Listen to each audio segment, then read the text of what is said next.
guys, namaste, welcome back to my channel and welcome to my channel if you're new here. Hi, this is Anneliese Michel, and if you're looking for something fun, dark and mysterious, then you're at the right place. So do not forget to subscribe to my channel and hit that bell icon so that every time I'm here, you'll get to know about it.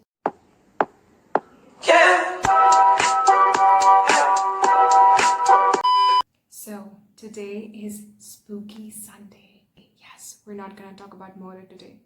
Well, maybe we are, I don't know. I mean, it is spooky, but it does not involve any murderer. Maybe it does. You'll find it out later. So today, I don't know from where to start exactly. Like, this story has a lot of things. I can ask you guys a question. Have you guys seen the movie The Exorcism of Emily Rose? So if you are someone who likes bhoot, pishach, occult, paranormal, supernatural, ghost and stuff like that, then you might have probably at least heard the movie's name, far as such seen it. Well, if you haven't, you should check it out if you like horror genre. It is amazing. So today's story is not actually a story, it's a real life incident and the movie was loosely based on it.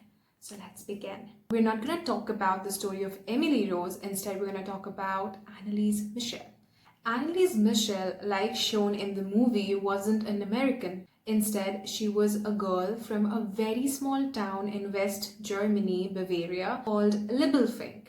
I hope I'm pronouncing the name right. It is German, and I though took help from my friend, but I don't know. I'm gonna poop it out. Anyways, ignore my German. Let's move ahead.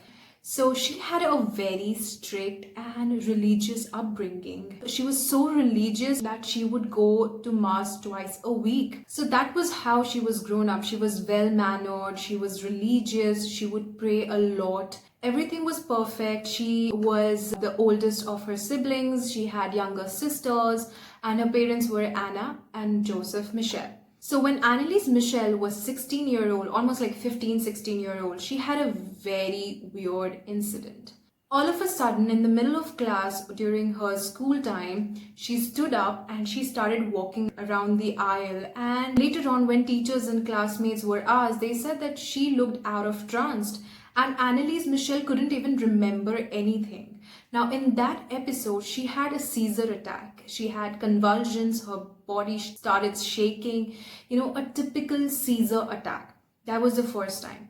She again happened to have another episode of a seizure attack with, the same convulsions. But this time, instead of school, she was at home. In the middle of night, she just stood up from her bed and she bedwetted herself. And again, she couldn't remember anything. She used to black out. So her parents took her to a neurologist where she was diagnosed with temporal lobe epilepsy, which could be correlated with Geschwin syndrome. I hope I'm pronouncing the name right. I'm going to mention right here so that if you are curious, you can check it up on internet. Geschwin syndrome does have a characteristic feature of hyperreligiosity.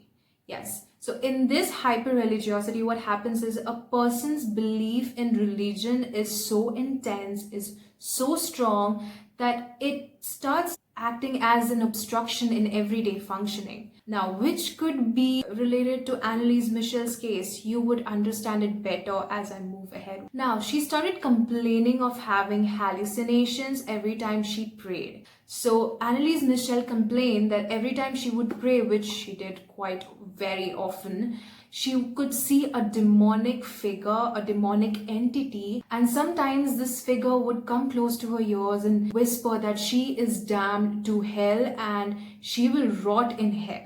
It was getting crazy out there. So what happened is Anneliese Michel reacted by praying more and more. There came a time when she graduated from her school and she entered University of Würzburg. She was under medication. You have to remember that this entire time from 16 years of age till 1973, she was under complete medical treatment and medication. She almost had more than 60 medications and she was in and out of psychiatric institutions where she was hospitalized for a long period of time. But unfortunately, none of those medications and medical treatment were any help to her. There was a time when she showed a little improvement with her hallucinations and delusions, but it just got worse day by day.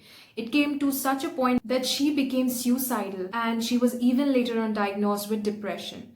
This entire time she was having anti-convulsions, anti-seizures, and antidepressant and medications for schizophrenia and even for psychosis. But none of these helped. Later on, the family, along with their pastor, Ernst Eld, they decided to take her to a pilgrimage in Saint Damiano, if I'm not wrong. As soon as Anneliese Michel enters the premises of the church, the shrine, she starts complaining that her feet was on fire and that entire soil of that area was literally burning her, and she couldn't even go near the holy water fountain or even glance towards the medals or the pictures of the saints or prophets or even touch anything that had crucifix on it. It got that worse. That day, Father Ernst Eld, he concluded that what Anneliese Michel was going through was not epilepsy, instead it was possession. That day he was damn sure that she was possessed by demonic entities. Earlier, he always encouraged the Michel family for Anneliese to continue her medical treatment, but that day he decided that nothing that is humanly could save Anneliese Michel other than exorcism. So what happens next is they approach a lot of priests around their area for exorcism, but they get rejected every time. But after a lot of persistence and a lot of hard work and convincing, in the end, a bishop agreed and approved the exorcism, but under one condition, that the entire process of exorcism has to be done in secrecy. And another priest was allotted for this exorcism with Father Ernst Eld, that was priest Arnold Renz. Now, Anneliese Michel got her first exorcism done on 24th of September 1975. She had 67 exorcisms done on her, which lasted for almost 10 months. And each session was up to 4 hours and twice a week. During this period of time, Anneliese Michel got worse. She would lick off her own urine from the floor. She would eat bugs and spiders and flies. This one time, she even bit off a dead bird's head from her mouth. It literally gives me goosebumps to even imagine. I don't know if she was possessed. I don't know if she was mentally ill. But for any human to suffer this was a living hell in itself. This another time I remember that I came across an incident was that she on her 4 legs one day went under the table and she started barking like a dog, and it continued for 2 days. There was this one instance that she was squatting 400 and 600 squats a day, and I'm not kidding. And she was self-starving herself. She wasn't eating anything, she wasn't drinking anything. And whenever she tried to even pray, like when she was on her knees on that prayer position, the devil, according to her mother, would throw her back and she would hit her head directly on that concrete floor. And can you imagine, this continued for almost 5 to 6 years. Later on, Anneliese Michel herself took the decision of stopping her medical treatment. She decided that she was not mentally ill and that she was really possessed. Now, the sad part is that she believed that she wasn't possessed by just one entity, but by 6 different demonic entities, all of them negative, which included Adolf Hitler, Lucifer himself in the flesh. I'm not saying that. Lucifer himself introduced himself as I'm Lucifer in flesh. I mean, it gives me goosebumps. I've heard audio clips, I've seen videos, and all of them are terrible. I mean, I don't know even from where to even start that how nightmarish this entire clips were. So yeah, she was having her exorcisms and they were very brutal. She was self-harming herself. Because of that, she had to be chained to the bed or to chair wherever she was sitting or sleeping on. Now, on the 67th exorcism, both the priests, they came out in front of the family and declared that Anneliese Michel was free of all of the demonic entities that were possessing her body. So yeah, she was free, right? That's a happy news. Unfortunately, it wasn't so happy news because in next couple of days, she got worse physically and she later on died on 1st of July 1976. It didn't end well. even if the so-called demonic entities left her body and the exorcism was successful, it wasn't a success for Anneliese Michel's life. Later on, an investigation was done on Anneliese Michel's death. The state prosecutor concluded that Anneliese Michel could have been saved a week prior to her death because she was self-starving herself. So if a medical treatment and medical care would have been taken place, then she would have still be living. Well, I don't know how much I could say that is true or was possible. Anyways, let's just move ahead. Now, both the parents and the priests were accused of negligent homicide, and in the end, they were found guilty of manslaughter resulting due to negligence. Now, both the priests, Father Arnold Renz and Father Ernst Alt, were sentenced 6 months in jail, which was later reduced to 3 years of probation.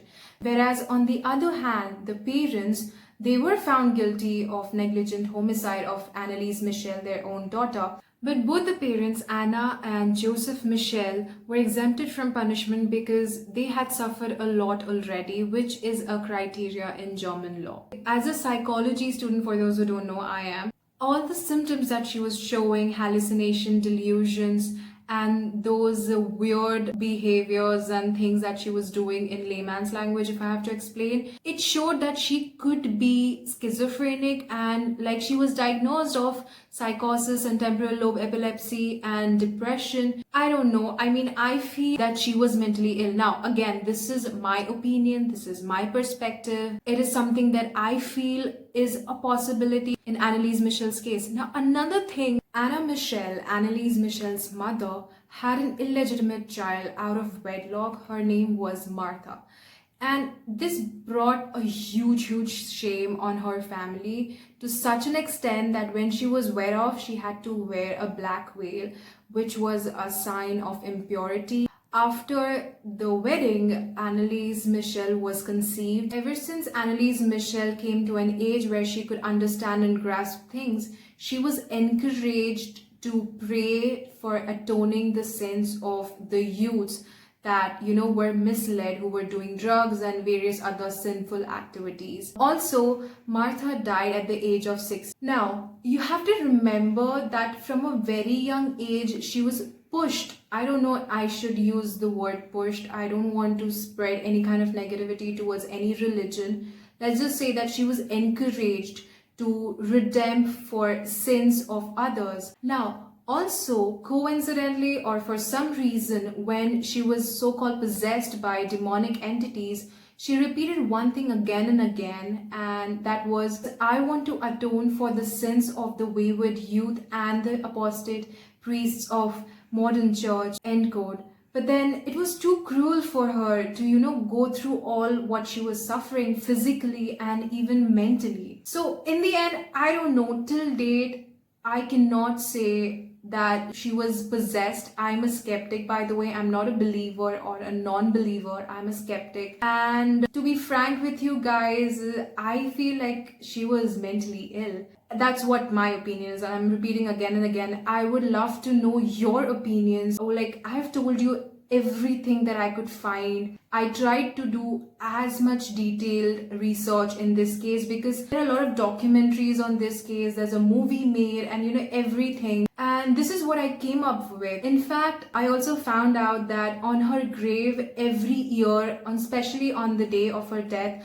a lot of people come to her grave to pray for, things they want, for salvation. And for them, she's like a holy figure. That's what Anneliese Michel is perceived as in that area. So now we come to the end of the video. And my question to you, again, like all of the previous videos, is what is your opinion? I mean, I want to know. I've told you everything and I want to know what you guys think. Do you guys think that she was mentally ill, with schizophrenia, psychosis, depression and everything? Or do you guys think that she was actually possessed by 6 demonic entities, namely Cain, Adolf Hitler, Lucifer, Judas, Belial and Nero? So that was all for Anneliese Michel's life, and her mother is still alive. Her father died a couple of years back. Her sisters are living separately their own lives. Her mother till date says that she is not sorry for what she did or what decision she took for her daughter. She misses her daughter, and she knows that the only way Anneliese Michel could have been freed could only be possible because of exorcism. So that's what her mother thinks, and even Father Ernst Al feels. Another thing is that the bishop who came up front and approved the exorcism said that he wasn't aware about Anneliese Michel's medical history or what she was going through then, and because of lack of information, he approved exorcism. Also, there was a Dr. Richard Roth who Father Ernst Alt consulted with for medical supervision. This one time during exorcism, Dr. Richard Roth said to Anneliese Michel that there is no injection for evil. So I'm talking about a doctor saying that she could be or she was possessed by demonic entities.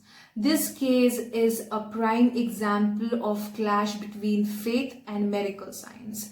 And till date, there's no answer who won. Unfortunately, it doesn't matter who won. In the end, Anneliese Michel lost her life. So yes, that was all for the day. Give me your opinions. Tell me what you think about this. Give me your feedbacks. You can directly comment in the comment section or directly text me on my Instagram. Also, I would be really happy if you guys could suggest me, tell me any topic related to murder, crime, or anything paranormal that you would want me to cover in my future videos. That's all for the day. Do not forget to subscribe, like, share, comment, and do all the deeds, You know what I'm saying, right? So yeah, bye-bye.